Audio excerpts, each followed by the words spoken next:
오늘 하나님께서 주시는 말씀을 여러분의 마음의 감동으로 받아들여 그 말씀으로 살아가는 여러분들이 되시기를 축복합니다. 자, 우리가 살아가는 세상은 그리스도인으로 하여금 그리스도인으로 하나님의 법을 따르지 못하게 하면서 그렇게 살아가고 있습니다. 자, 우리가 하나님께서는 그런데 그리스도인으로서 이 세상을 살아갈 때 거룩하고 구별된 그런 삶을 살기를 원하시죠. 자, 세상의 기준 위에 있는 하나님의 법, 그 법을 지키고 따르며 살기를 원하십니다.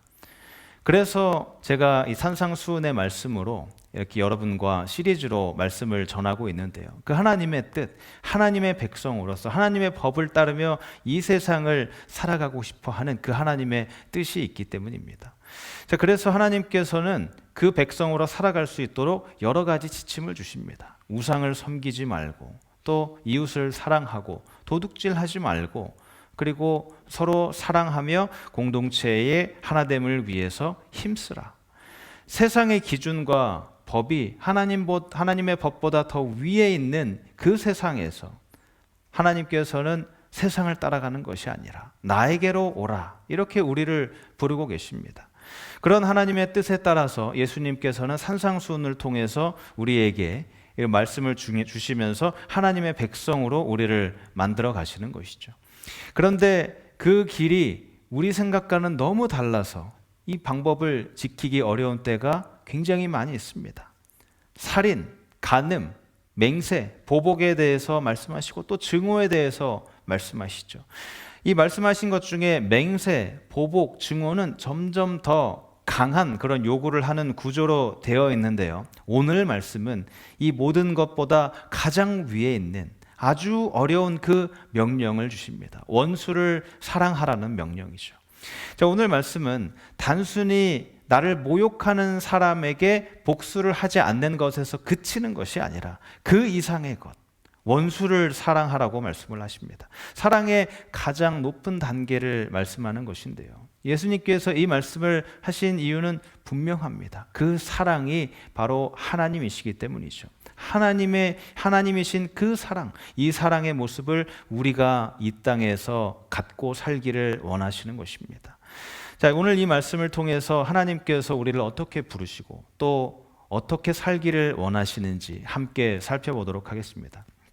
오늘 본문에 나와 있는 이 43절의 말씀, 예수님께서 내 이웃을 사랑하고 내 원수를 미워하라, 이 인용하신 구절은 당시에 유대인 회당에서 랍비들에 의해서 가르쳐주던 그런 가르침이었습니다.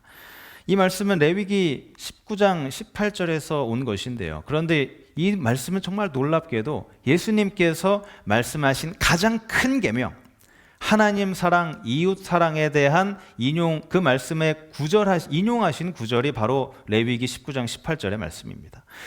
이 말씀이 이렇게 기록이 되어 있습니다. 원수를 갚지 말며 동포를 원망하지 말며 내 이웃을 사랑하기를 내 자신과 같이 사랑하라.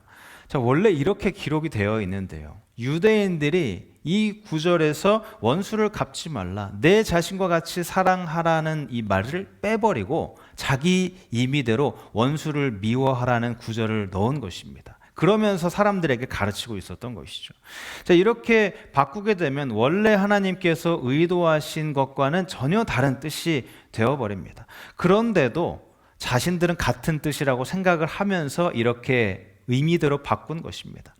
여러분, 우리가 유대인들이 이렇게 말씀을 자기 의미대로 바꾸는 것을 보면서 어떻게 그렇게 하나님의 명령, 하나님의 말씀을 자기 뜻대로 바꿀 수가 있는가라고 생각을 할 수 있지만 우리도 별반 다르지 않은 사람입니다. 왜냐하면 이 하나님께서 말씀하신 것과는 전혀 다른 길, 가까운 사람은 사랑하고 원수를 미워하는 것, 이것이 우리의 인간의 본성이기 때문입니다. 이 본성대로 우리는 그리스도인임에도 불구하고 살아갈 수밖에 없는 것입니다. 내가 억울하게 만든 이 원수를 당연히 미워하고 원수를 갚아야 된다고 우리가 생각을 하죠. 나와 좋은 관계를 가지고 있는 사람은 당연히 사랑할 수 있지만 나를 못 살게 하고 힘들게 하는 사람을 우리가 그리스도인이어도 미워하게 됩니다. 그것이 인간의 본성인데요. 그런데 이 본성이 항상 옳은 것은 아닙니다. 우리가 나에게 있는 이 본성대로 주어진 세상을 살게 되면 이 세상에 어떤 일이 일어날까요? 동물의 왕국이 될 것입니다. 그래서 우리 인간의 본성과 이성을 다스리기 위해서 하나님께서 영성과 지성을 선물로 주십니다. 우리가 동물 같지 않고 사람답게 살 수 있도록 해주신 것이죠. 이 세상의 많은 학자들도 이런 이론을 강조했습니다. 인간의 그런 본성과 본능을 다스리기 위해서는 지성으로 반드시 그것을 통제하고 다스려야 한다고 주장을 했죠. 그런데 이 주장을 한 그 어느 누구도 그 말씀대로, 그 이야기대로, 자기 주장대로 살지 못했습니다. 아무리 유명한 철학자, 사회학자, 인문학자라고 하더라도 결국 자신의 본능에 지고 그 본능을 따라가는 삶을 살게 된 것이죠. 자, 이것이 무엇을 말하는 것일까요? 이 본능, 이 본성은 우리가 사람의 이성으로 다스릴 수 없다는 것입니다. 아무리 많이 공부하고 아무리 많이 책을 읽어도 이 본능은 다스릴 수 있는 것이 아니라 이 본능을 다스릴 수 있는 것은 오직 믿음입니다. 그런데 내가 본능을 다스릴 수 있다고 생각하는 경우가 있습니다. 그런데 그 본능을 다스릴 수가 없죠. 내가 분명히 하지 말아야 할 것을 아는데도 불구하고 어느 순간 보면 내가 그 일을 하고 있는 것을 발견할 때가 있습니다. 이성은 본능을 통제할 수가 없습니다. 오직 믿음만이 가능한 것이죠. 당시 유대인들의 이렇게 진행되고 있던 그 가르침에 대해서 예수님께서는 전혀 반대의 말씀을 주십니다.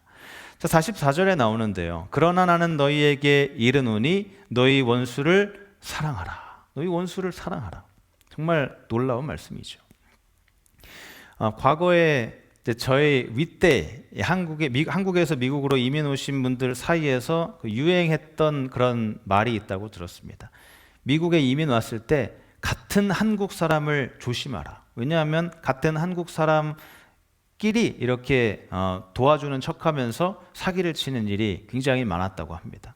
자, 여기 앉아 계신 성도님들 중에서 그런 사기를 당하신 분이 있는지는 제가 확실하게 잘 모르겠습니다만, 만약 나에게 사기를 친 사람, 그 사람은 나에게 원수죠. 그런 원수를 여러분 사랑할 수 있으시겠습니까? 이 세상 기준으로 전혀 우리가 할 수 없는 이 말씀을 예수님께서 하고 계신 것입니다. 우리가 어떻게 원수를 사랑할 수 있겠습니까?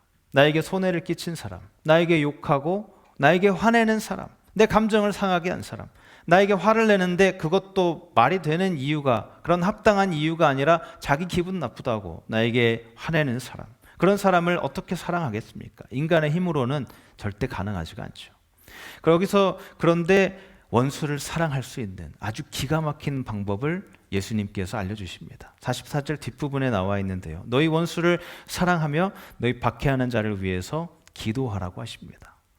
자, 그런데 여러분, 내가 미워하는 사람, 내가 원수진 사람, 이런 사람을 위해서 기도하는 것도 쉽지 않습니다. 너무 어렵습니다.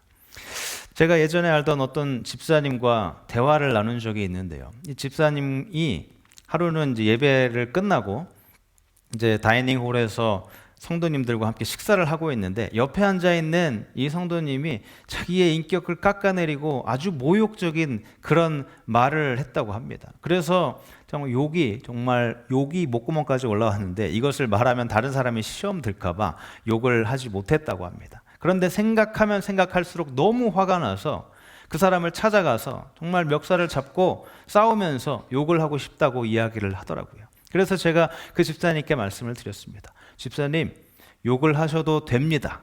그런데 그 사람에게 가서 욕을 하는 것이 아니라 그 욕을 하나님께 가서 다 풀어내시기 바랍니다. 다 기도로 하나님께 그 욕을 쏟아내시면 됩니다.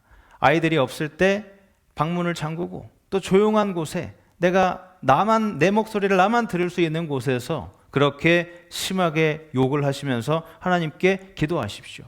자, 그렇게 이야기를 드렸습니다. 자, 그 다음날 통화를 했더니 이 집사님께서 그렇게 기도 같은 욕을 실컷 하셨다고 합니다. 이 본인 표현에 의하면 아주 시원하게 욕을 했다고 합니다.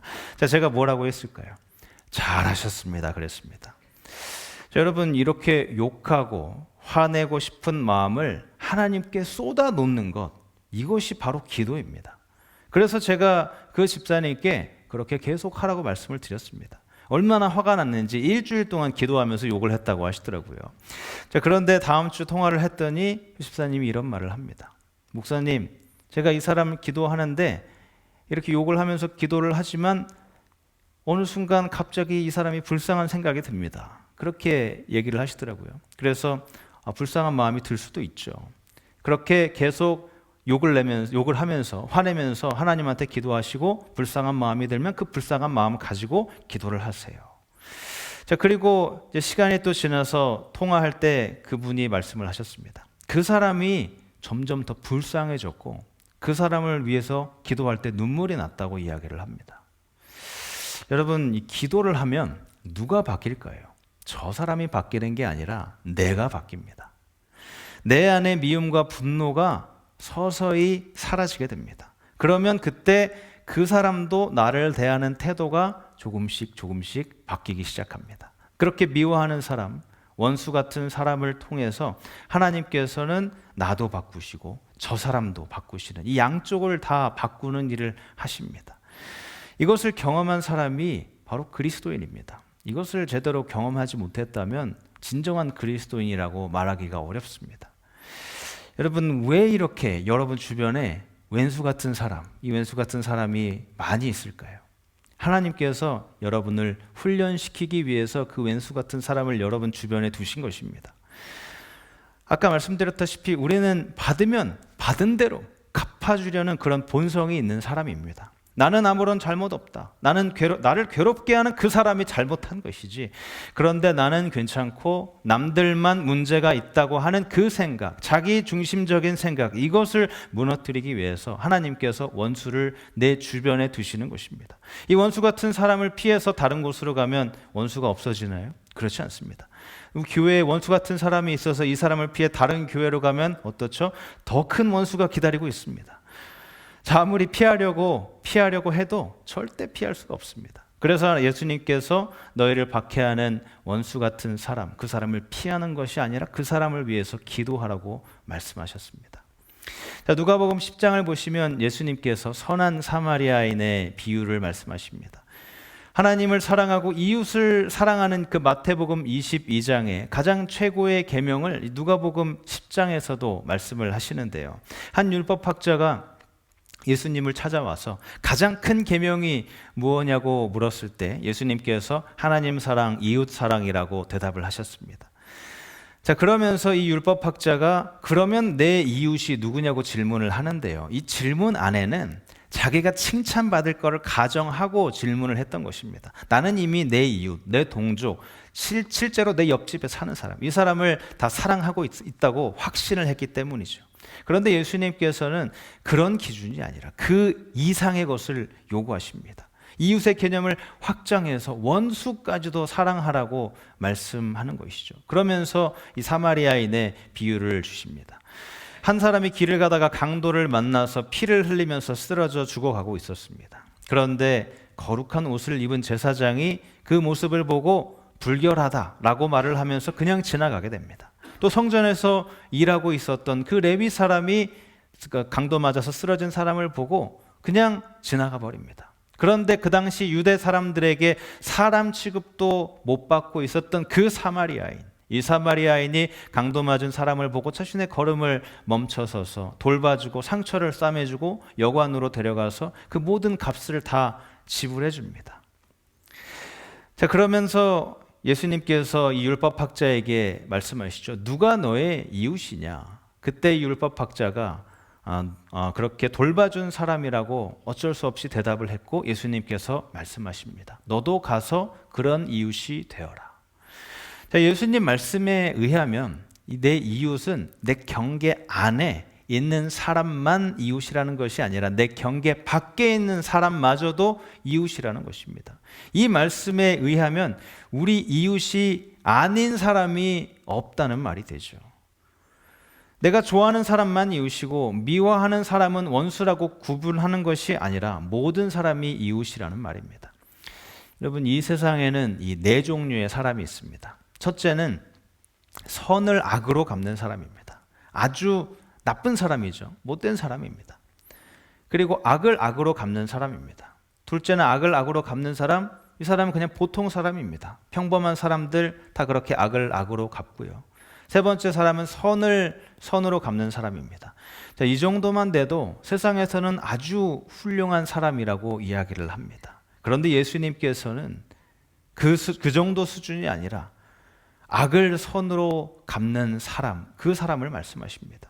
악을 선으로 갚는 사람이 진정한 하나님 나라의 백성이라는 말이죠. 그런데 세상이 이런 사람을 목말라 하고 있습니다. 제가 예전에 말씀드렸다시피 그렇게 정말 말도 안 되는 이런 법을, 하나님의 법을 지키며 살아가는 사람들을 향해서 세상 사람들은 또 정말 잘못된 사람이다, 그렇게 너무 오버하며 과하게 산다, 이렇게 이야기할지 모르지만 뒤돌아서는 저 사람 진짜다, 이렇게 얘기를 하는 것입니다. 자, 바로 그렇게 말할 수 있는 사람이 악을 선으로 갚는 사람인 것입니다. 또 우리는 누가 진짜 우리의 원수인지를 알아야 합니다. 누가 우리의 진정한 원수죠? 진정한 원수는 바로 마귀입니다. 이 마귀를, 우리의 원수인 마귀를 사랑해서는 안 되죠. 우리가 가끔 이 문자적으로 해석을 해서 원수를 사랑한다고 해서 마귀를 사랑하는 것, 그것은 정말 큰일 날 일입니다. 자, 그런데 우리가 살면서 진짜 원수가 아닌 그 사람을 원수로 생각하면서 평생을 허비할 때가 있습니다. 나는 아무런 잘못 없다, 나는 괜찮은 사람이다 라고 생각하는 이 자기 중심주의, 자기애, 이것이 가장 큰 문제이죠.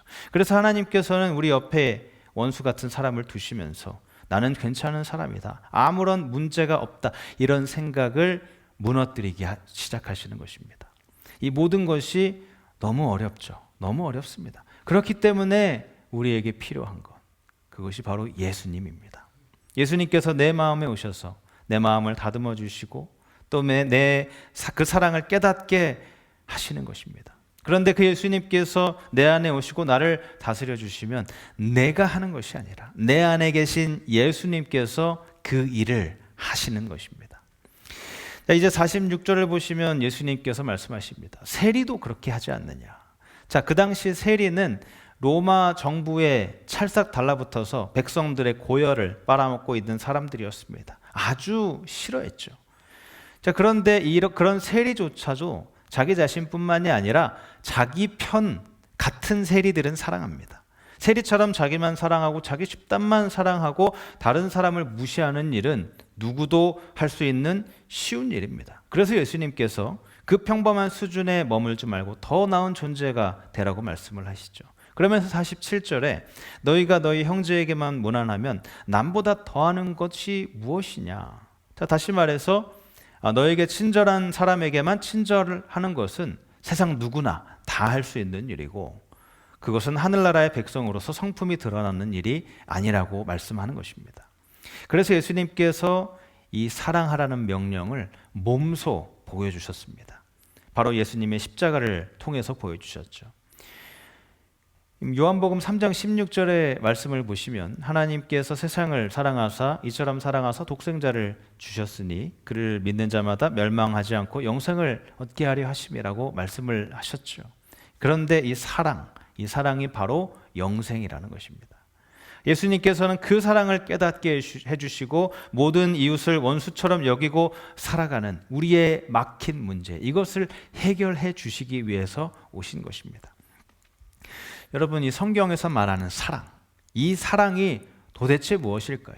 예수님께서도 성경 곳곳에서 사랑에 대해서 말씀하시고 오늘 본문에서도 사랑에 대해서 말씀을 하고 계시는데 이 사랑 도대체 무엇일까요? 자, 그런데 그렇게 사랑을 여러 번 말씀하시는데 우리가 느끼는 감정, 이 감정에 대해서는 전혀 말씀하지 않으십니다. 우리는 흔히 사랑한다고 말을 하면 우리 마음속에 느끼는 감정, 이것을 생각을 하죠. 그러면서 그 감정이 없으면, 내가 사랑한다고 말하는 이 감정이 내 마음속에 없으면 그건 나는 사랑하는 것이 아니야 라고 이야기를 합니다. 그렇지만 이 성경적인 사랑, 이 사랑은 감정이 있고 없고를 말하는 것이 아니라 의지, 결단, 즉 선택을 말하는 것입니다. 느껴지지 않아도 내가 사랑하기로 순종하고 선택하고 지속하는 것, 그것이 바로 성경적인 사랑입니다. 우리 주변에 있는 원수 같은 사람들, 나를 괴롭게 하는 사람들을 보면서 하나님, 나는 그런 사람들을 위해서 기도하라는데 도저히 할 수가 없습니다. 내 감정이 그것을 도저히 받아들여지게 하지 않고 이 감정이 너무 상해서 그 사람을 위해 기도할 수가 없습니다. 자, 그런데 여러분, 이 사랑은 감정이 아닙니다. 그렇게 싫은 사람, 미운 사람, 보고 싶지 않은 사람, 그 사람을 참고 끝까지 견디고 인내하는 것, 그것이 바로 사랑입니다. 그렇게 할 때에 하나님께서는 하나님의 때에 기적처럼 이 양쪽 모두를 변화시켜 주십니다. 하나님, 저 사람을 변화시켜 주십시오 라고 기도하는 것이 아니라 하나님, 나를 변화시켜 주십시오 라고 기도할 때에 하나님께서는 그렇게 내가 인내하고 기도하다 보면 하나님께서는 양쪽을 다 변화시켜 주십니다. 그래서 사랑은 감정이 아니고 상처에 머물러 있는 것이 아니라 선택으로 나아가는 것입니다. 내가 상처를 받은 것을 인정하지만 그 안에만 머물러 있는 것이 아니라 더 적극적인 선택, 이것이 바로 하나님께서 원하시는 것입니다. 그런데 여러분, 이 모든 것을 하기 위해서 내가 피해의식에 사로잡혀 있으면 이 일을 해낼 수가 없습니다. 내가 지금 이 지경이 된 것은 다 다른 사람 때문이야. 내 옆에 있는 사람, 또 저기 있는 사람 때문이다. 실제로 그런 피해를 당했을 수도 있죠. 내가 제일 불쌍하다라고 생각할 만한 충분한 이유가 있을 수도 있습니다. 그렇지만 예수님께서는 그 생각을 넘어서라, 수동적으로 상처만 안고 그것만 생각하고 사는 것이 아니라 그 상처의 자리에서 사랑을 선택하라고 말씀하시는 것입니다. 자, 사도 바울이 로마서 12장에서 이렇게 가르칩니다. 아무에게도 악을 악으로 갚지 말고 모든 사람이 선하다고 생각하는 일을 하려고 애쓰십시오.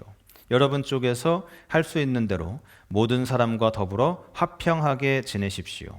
사랑하는 여러분, 여러분은 스스로 원수를 갚지 말고 그 일은 하나님의 진노하심에 맡기십시오. 성경에도 기록하기를 원수 갚는 것은 내가 할 일이니 내가 갚겠다고 주님께서 말씀하신다 하였습니다. 내 원수가 줄이거든 먹을 것을 주고 그가 목말라 하거든 마실 것을 주어라. 그렇게 하는 것은 내가 그의 머리 위에다가 숯불을 쌓는 셈이 될 것이다 하였습니다. 악에게 지지 말고 선으로 악을 이기십시오. 자, 예수님께서는 단순하게 보복하지 말라에 머물지 않으십니다. 오히려 나에게 손해를 끼친 사람, 나에게 악을 행한 사람을 적극적으로 사랑하라고 말씀하십니다. 이것이 복음의 원칙이고 한 걸음 더 나아갈 사랑의 길입니다. 예수님의 제자 중에서 사랑의 제자라고 불렸던 이 사도 요한이 있었습니다. 그런데 이 요한은 처음부터 사랑의 사람은 아니었습니다.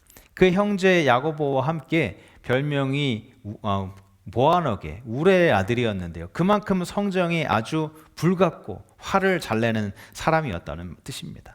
자, 하루는 예수님과 함께 이 제자들이 사마리아의 마을을 방문을 했는데요.